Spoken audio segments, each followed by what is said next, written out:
Un misterioso hombre africano entró en uno de los bancos en Dubái. No es cualquier visitante, tiene un plan increíble. Con una charla suave y un aire de misterio, rápidamente se convierte en un amigo cercano del gerente del banco. Luego, de repente, suelta una bomba. Afirma ser un hechicero que puede duplicar dinero usando jinn y magia negra. Este brujo, con su encanto persuasivo y su aura enigmática, no solo se gana la confianza del gerente, lo convierte en un cómplice involuntario. El gerente, hechizado y cautivado, facilita la transferencia de una suma asombrosa, $242 millones. Pero la historia del hechicero africano no termina ahí. Viaja a Estados Unidos, donde comienza a gastar su nueva fortuna de manera lujosa. Se entrega a todos sus caprichos: autos de lujo, casas opulentas, joyas exquisitas y la compañía de mujeres hermosas. Parece intocable viviendo una vida con la que la mayoría solo puede soñar. Sin embargo, las cosas toman un giro dramático. Su estilo de vida ostentoso llama la atención equivocada, y pronto se ve envuelto en una complicada batalla legal con el gobierno de Estados Unidos. Esta historia es una de las más asombrosas y peculiares que jamás escucharás. Es una narrativa de fraude en un nivel completamente diferente, así que asegúrate de verla hasta el final. Hoy nos adentraremos en una historia verdaderamente peculiar.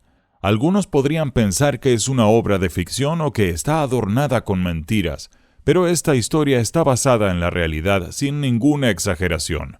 Los casos judiciales en Estados Unidos confirman la veracidad de la historia, junto con testimonios de abogados y pruebas sustanciales. Exploraremos todos estos detalles en este video. Nuestro protagonista es un hombre llamado Babani Sissoko, de Mali.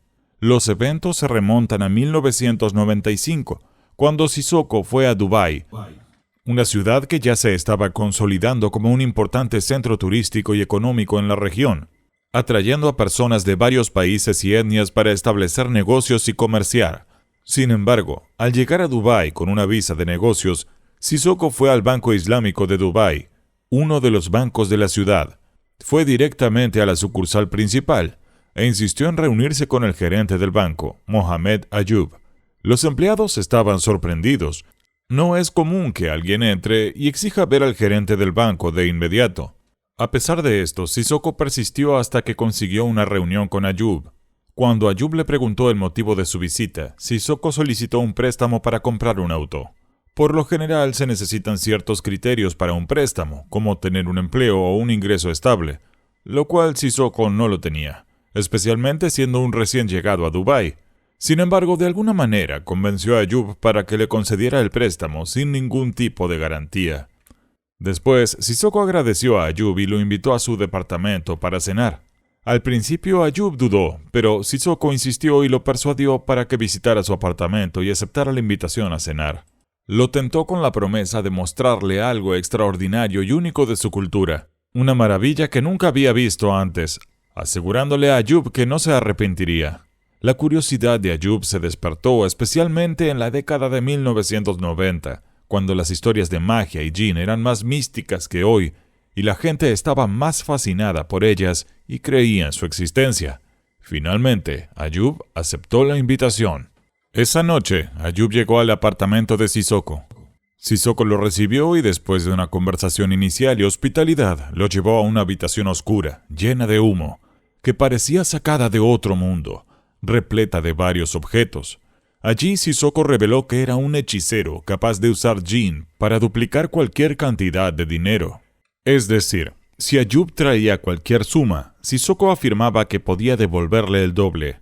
Ayub, escuchando atentamente y observando la habitación, parecía estar atrapado en este extraño y curioso mundo. Para hacer una prueba, le pidió a Ayub que llamara a un familiar para traer 100,000 dirhams, aproximadamente $25,000. Cuando el dinero llegó, el gerente del banco se lo entregó a Sissoko, y ambos entraron en la oscura habitación, que realmente parecía la cámara de un hechicero. En el centro de la habitación, Sissoko se sentó con el dinero frente a él, mientras el gerente del banco se quedó de pie, observando. De repente comenzó a sonar música en todo el apartamento. Sissoko arrojó una sustancia en los sensores, lo que provocó que el humo y el incienso aumentaran significativamente. Comenzó a cantar en tonos extraños, moviendo su cuerpo de un lado a otro. Luego, de manera inesperada, se cortó la electricidad en el apartamento, sumiendo todo en la oscuridad. Momentos después, se escuchó un fuerte ruido en una habitación contigua, y una puerta se abrió de golpe. Un hombre salió corriendo gritando acerca de un djinn que había aparecido y lo había atacado. El gerente del banco estaba desconcertado y no sabía qué hacer. Sissoko se rió y le dijo que no se preocupara, explicándole que tales sucesos eran normales, pero que el hombre podría sentirse incómodo con su presencia como extraño. Le aconsejó a Ayub que saliera del apartamento por un tiempo hasta que el proceso de duplicación del dinero estuviera completo. El gerente, ahora asustado y confundido por lo que presenció, obedeció y esperó afuera, escuchando sonidos de música, movimiento dentro del apartamento e incluso truenos, relámpagos y humo saliendo por debajo de la puerta. Después de un rato, el alboroto dentro del apartamento se calmó. Los ruidos cesaron y la puerta se abrió. Sissoko, parado en la puerta, invitó al gerente del banco a volver a entrar. Este entró para encontrar el apartamento lleno de humo, pero lo primero que notó fue el dinero sobre la mesa. Sissoko señaló el efectivo y le dijo al gerente: «Aquí está tu dinero, doblado. Me diste 100.000 y ahora son 200.000». El gerente se acercó a la mesa, incrédulo, manejando el dinero. De hecho, parecía que la cantidad se había duplicado, 200.000, exactamente el doble de lo que le había dado a Sissoko. En ese momento, el gerente del banco, Mohamed Ayub, estaba completamente convencido por el espectáculo. La actuación de Sissoko, posiblemente con la ayuda de cómplices, le hizo creer firmemente en la brujería, sin albergar ninguna duda. Es importante destacar que este truco de duplicar dinero era una estafa común en la década de 1990, ejecutada en particular por individuos de nacionalidad africana. Ayub cayó en la trampa, creyendo genuinamente que Sissoko era un hechicero capaz de duplicar el dinero. Esta creencia lo llevó a comenzar a transferir sumas sustanciales a Sissoko de manera regular. Abrió una cuenta especial en el banco para Sissoko y continuó transfiriendo dinero a ella. Aquí la historia toma un giro aún más ilógico. A pesar de transferir millones de los fondos del banco a Sissoko, el dinero nunca regresó doblado. Todo provenía del dinero del banco. En el período entre 1995 y 1998, el gerente del banco realizó la asombrosa cantidad de 183 operaciones de transferencia a las cuentas de Sissoko. No estamos hablando solo de sus cuentas en Dubái, sino también de las de varios países alrededor del mundo, incluidos los Estados Unidos, Suiza y Francia. El total de estas transferencias alcanzó una asombrosa cifra de 242 millones de dólares. Una de las preguntas fundamentales es por qué el gerente del banco continuó realizando estas transferencias millones tras millones, a pesar de que Sissoko nunca duplicó ninguna cantidad como prometió, sino que simplemente seguía recibiendo millones sin ninguna razón aparente. No hay una explicación clara para este comportamiento, solo conjeturas. Algunos especulan que Sissoko podría haber sido un hechicero, no solo un estafador, y utilizó magia para nublar el juicio del gerente del banco, obligándolo a continuar con las transferencias. Otra teoría sugiere que el miedo desempeñó un papel. Quizás el gerente del banco realmente creía que Sissoko era un hechicero y temía por su vida o la de su familia si no obedecía. Cuando el gerente del banco transfirió por primera vez una suma significativa, probablemente en millones, Sissoko podría haber rechazado devolver la cantidad duplicada y en su lugar amenazó con exponer al gerente si las transferencias no continuaban. La segunda pregunta apremiante es cómo se retiraron tales cantidades masivas del banco durante 3 años sin que nadie se diera cuenta o levantara la alarma. Incluso si el gerente del banco era la máxima autoridad en la entidad, debían existir contadores, auditorías rutinarias y procesos de inventario. ¿Cómo pudo pasar desapercibida una suma tan enorme? Los sorprendentes 242 millones durante 3 años. Este aspecto es quizás la parte más desconcertante de la historia. Es posible que las operaciones bancarias de la época fueran diferentes, o que los sistemas contables no estuvieran tan avanzados como los que vemos hoy. Estamos hablando de un incidente que ocurrió hace unos 30 años, pero esta explicación parece débil porque independientemente de los sistemas en lugar, la cantidad era extraordinariamente grande. Aquí comienza el segundo capítulo de nuestra historia, enfocándonos en la vida lujosa que Sissoko disfrutó utilizando el dinero del banco.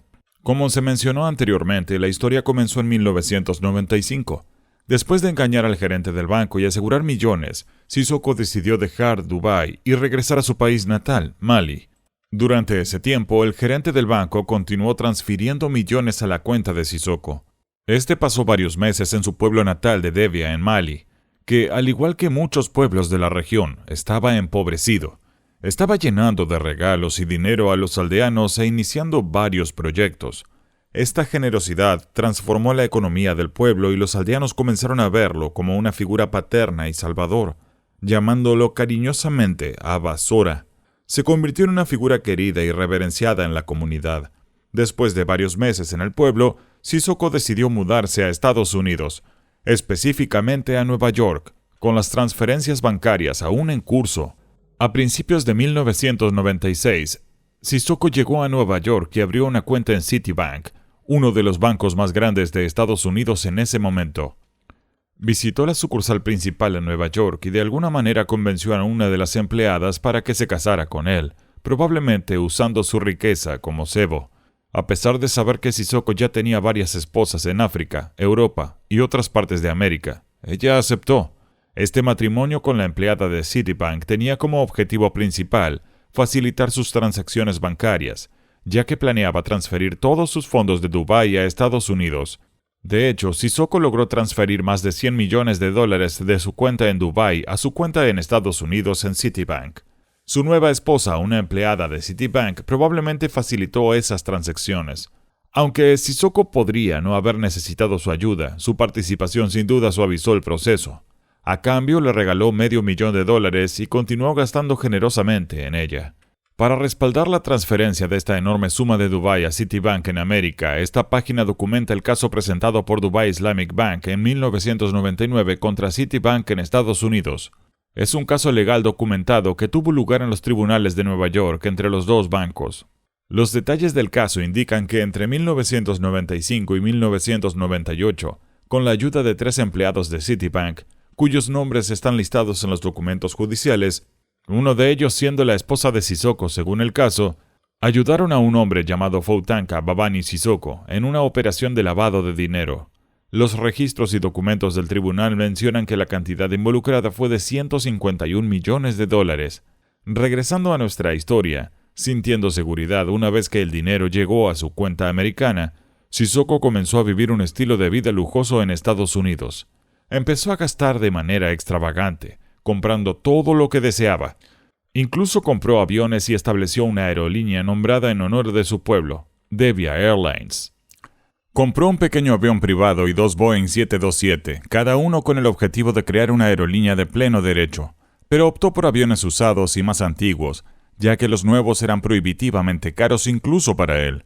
Sin embargo, estos ambiciosos planes no se materializaron completamente. Los aviones permanecieron mayormente en tierra en el aeropuerto y la aerolínea de sus sueños nunca despegó realmente. Esto era característico de Sissoko. Invertía millones en nuevas ideas con entusiasmo, solo para perder interés más tarde. Sissoko, en medio de sus grandiosos proyectos y gastos extravagantes, no se olvidó de su gente. Continuó apoyando a los habitantes de su pueblo, Devia, y su popularidad creció extendiéndose incluso en las áreas vecinas. Siempre que aterrizaba su avión, la gente se reunía para darle la bienvenida con flores y abrazos, y él compartía generosamente su riqueza con ellos. Sissoko vivía como un rey en todos los aspectos, incluida la popularidad y la adoración pública. Sin embargo, las cosas dieron un giro negativo en julio de 1996. En ese momento, Sissoko intentó comprar 2 helicópteros que pertenecían al ejército de Estados Unidos. Eran helicópteros militares antiguos y desactivados de la era de la guerra de Vietnam. Sissoko los había fijado como objetivo y presentó una solicitud de compra al gobierno de Estados Unidos, alegando que quería convertir esos helicópteros en ambulancias aéreas para transportar a los heridos. Planeaba utilizarlos en su pueblo, donde ya había construido hospitales y clínicas, como una herramienta de apoyo adicional para estas instalaciones médicas. Sin embargo, el gobierno de Estados Unidos retrasó la solicitud debido a sospechas de que Sissoko podría usar los helicópteros para otros fines, como el tráfico de drogas o armarlos para su uso en conflictos civiles en Mali, dado su origen militar. Como resultado, los asociados de Sissoko intentaron acelerar el proceso por medios ilegales. Intentaron sobornar a un funcionario estadounidense con $30,000. Sissoko no ordenó directamente este soborno, más bien fue una iniciativa de sus seguidores. Desafortunadamente para ellos, el funcionario al que intentaron sobornar era honorable y reportó el intento de soborno a las autoridades, lo que llevó a su arresto. Las investigaciones revelaron su conexión con Sissoko, convirtiéndolo en un hombre buscado en el caso de soborno. Sin embargo, Sissoko no estaba en Estados Unidos en ese momento, lo que llevó a la emisión de una orden de arresto internacional a través de Interpol. Sissoko fue finalmente arrestado en Ginebra. Fue detenido en una de las prisiones allí, a la espera de la extradición de Estados Unidos. Contrató de inmediato abogados estadounidenses para que lo defendieran, con Thomas Spencer como su abogado principal.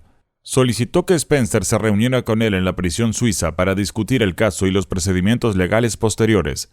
Spencer, al contar sobre su visita a Ginebra, mencionó una interacción inusual con el director de la prisión. Antes de reunirse con Sissoko, Spencer habló con el director, quien de manera extraña solicitó retrasar la extradición de Sissoko por el mayor tiempo posible. Sorprendido, Spencer preguntó sobre el interés del director en el asunto.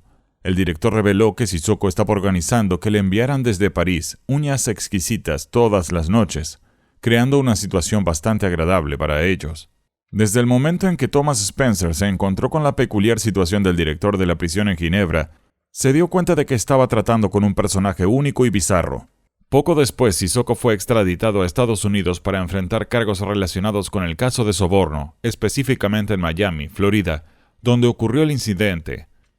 El primer movimiento de Spencer fue solicitar una audiencia de fianza, con el objetivo de asegurar la liberación de Sissoko hasta el juicio.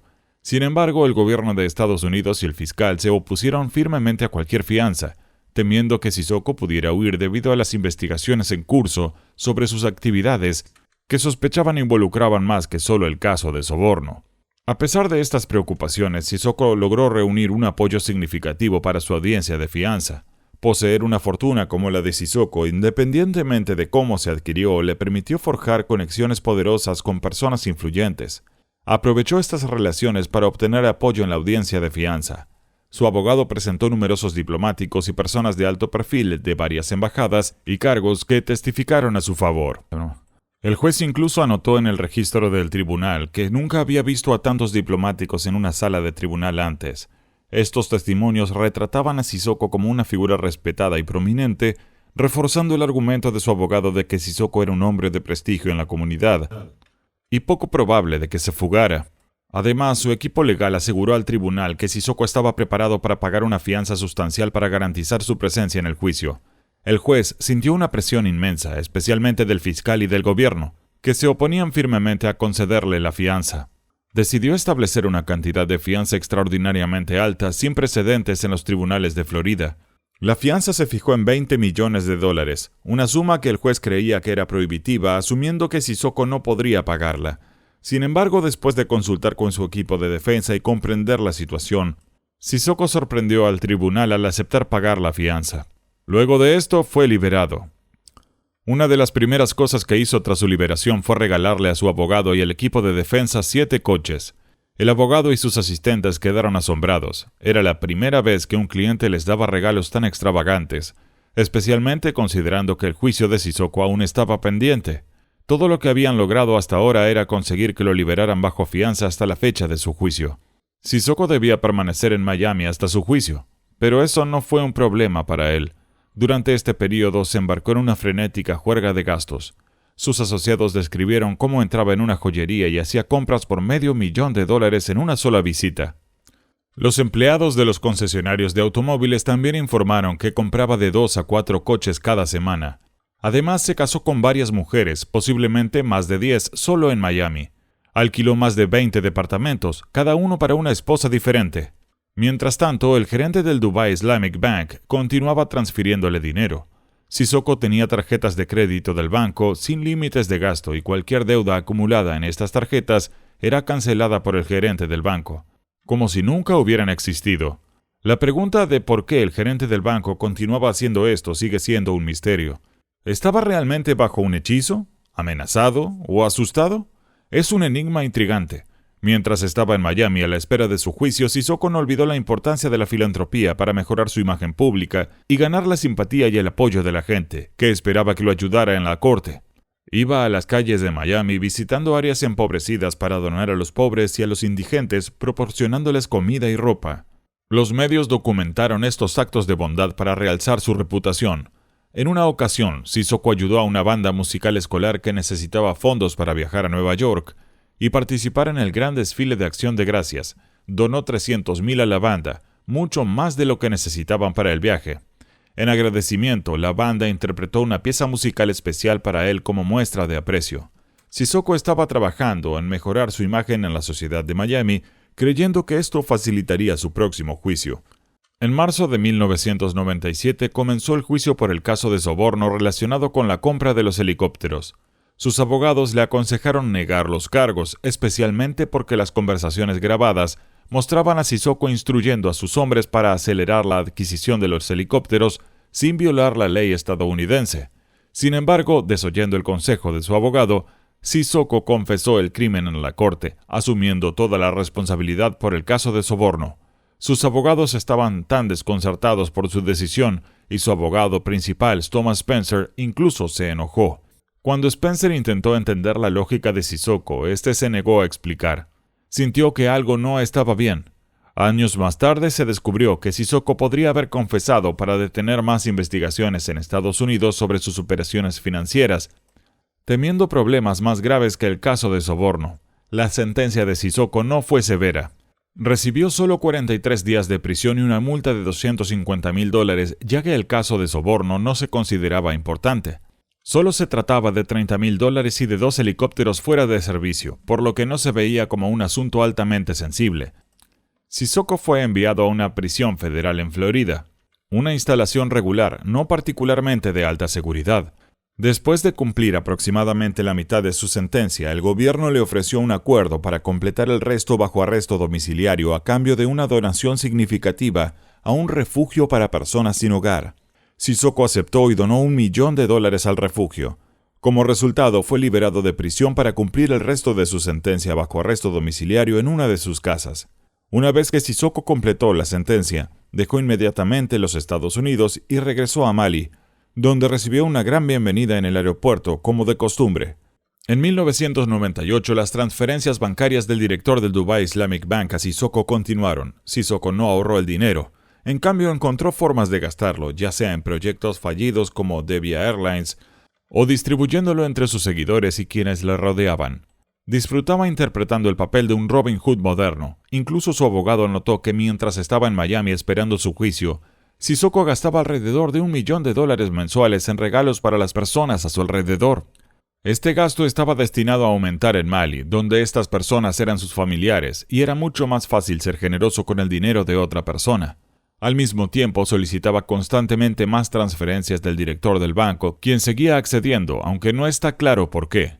Sin embargo, tal situación inusual estaba destinada a salir a la luz eventualmente.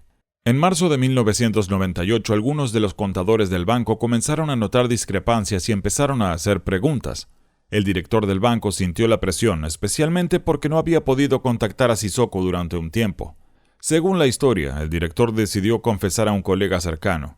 Luchaba con la forma de abordar el tema sin saber cómo explicar que había transferido tales cantidades masivas a un hombre africano de otro país porque creía que era un hechicero o porque él mismo estaba bajo un hechizo.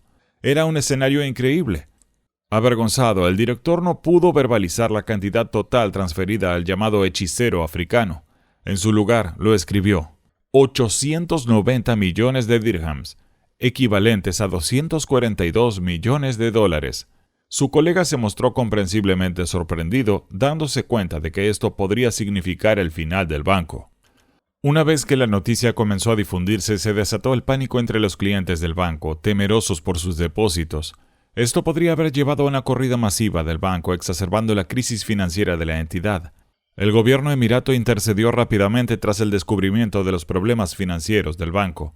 El periódico de propiedad dubaití Al Bayan publicó un artículo asegurando al público que la situación estaba bajo control. El gobierno emirato y el Banco Central garantizaban la seguridad de todos los depósitos en el Dubai Islamic Bank, lo cual fue crucial para prevenir el pánico y las retiradas masivas. El artículo también mencionó que se estaba llevando a cabo una investigación y que el director del Dubai Bank, Mohamed Ayub, junto con 2 de sus asociados, habían sido detenidos por malversación de fondos que oscilaban entre 200 y 500 millones de dirhams. La mayoría de las pérdidas fueron asumidas por los propietarios del banco, ya que era una institución privada al borde del colapso hasta la intervención del gobierno. A cambio de este rescate, una parte significativa del banco pasó a ser de propiedad gubernamental. Los detalles de los procedimientos judiciales contra el director y sus asociados son escasos. Pero, según el artículo, 17 personas fueron condenadas a 3 años de prisión. Estos acusados eran de diversas nacionalidades, en su mayoría empleados del banco, lo que explica en parte cómo se pudieron malversar sumas tan grandes. Se desconoce si estos empleados se beneficiaron de su complicidad. El artículo confirmaba que la cantidad total malversada atribuida al director del banco, Mohamed Ayub, superaba los 890 millones de dirhams. En cuanto a Sissoko, también fue uno de los 17 condenados, recibiendo un veredicto en ausencia, ya que permanecía en Mali. Todos los acusados recibieron solamente 3 años de sentencia. En 1999, Dubai Islamic Bank demandó a Citibank en Estados Unidos acusándola de aceptar grandes transacciones sin los procedimientos adecuados. El banco exigió una compensación de 151 millones de dólares, pero parece que Citibank no terminó pagando ningún daño. Los abogados designados por Dubai Islamic Bank en Estados Unidos investigaron las transferencias para determinar a dónde había ido el dinero. Concluyeron que Mohamed Ayub, el director del Dubai Islamic Bank, y sus asociados no se beneficiaron financieramente de ninguno de los fondos transferidos, que fueron a parar todos a Sissoko. Esta desconcertante situación nos lleva de nuevo a la pregunta: ¿por qué el director del banco autorizó todas esas transferencias? En cuanto a Sissoko, Interpol, la organización policial internacional, emitió una orden de arresto a su nombre, lo que significaba que probablemente sería arrestado si viajaba a cualquier lugar. Así que permaneció en Mali, que no tiene tratados de extradición con otros países. Para protegerse aún más, Sissoko se convirtió en diplomático. Se postuló para el Parlamento en 2002, ganó las elecciones debido a su popularidad y se convirtió en miembro del Parlamento maliense, adquiriendo así inmunidad diplomática. Creía que esto lo protegería incluso si viajaba al extranjero. Sin embargo, con el paso de los años, la fortuna de Sissoko se fue desvaneciendo debido a sus gastos excesivos, lo que llevó a una disminución significativa de su popularidad. Perdió las elecciones de 2014, su escaño parlamentario y también su inmunidad diplomática. Sissoko regresó entonces a su pequeño y remoto pueblo de Debia, donde vivió el resto de su vida. En 2018, un reportero de la BBC logró llegar a Debia, encontrar la casa de Sissoko y convencerlo para que participara en una entrevista, la única que concedió. Desafortunadamente, la entrevista de Sissoko no fue muy esclarecedora y no respondió a las intrigantes preguntas que teníamos. No habló mucho y no proporcionó detalles claros sobre todo el asunto. La confusión clave de la entrevista fue la admisión de Sissoko de haber poseído alguna vez una vasta fortuna, afirmando en un momento haber tenido un capital de 400 millones de dólares. Sin embargo, solo malversó 242 millones de dólares del banco. ¿De dónde provinieron los millones adicionales? Hay dos posibilidades. O bien Sissoko exageró su riqueza o estuvo involucrado en otros fraudes desconocidos.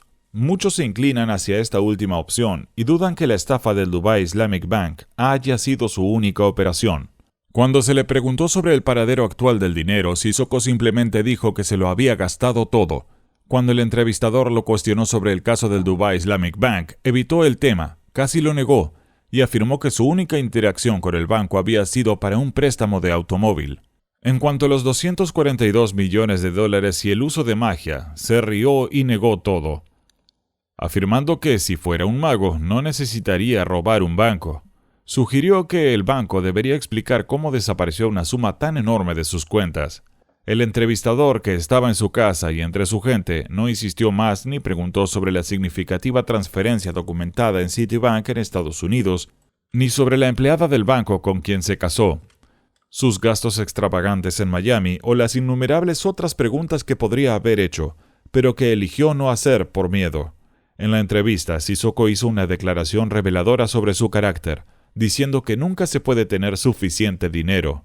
Hoy gastas 10 millones, mañana quieres 20 millones y al día siguiente 40 millones. El dinero es insaciable. Sissoko permaneció libre y sin rendir cuentas, viviendo en su pequeño pueblo de Debia, hasta que falleció en 2021. Esto nos lleva al final de esta extraordinaria historia. Si te gustó, no olvides darle like, suscribirte al canal, activar la campanita de notificaciones y chequear otros videos increíbles. Gracias por vernos.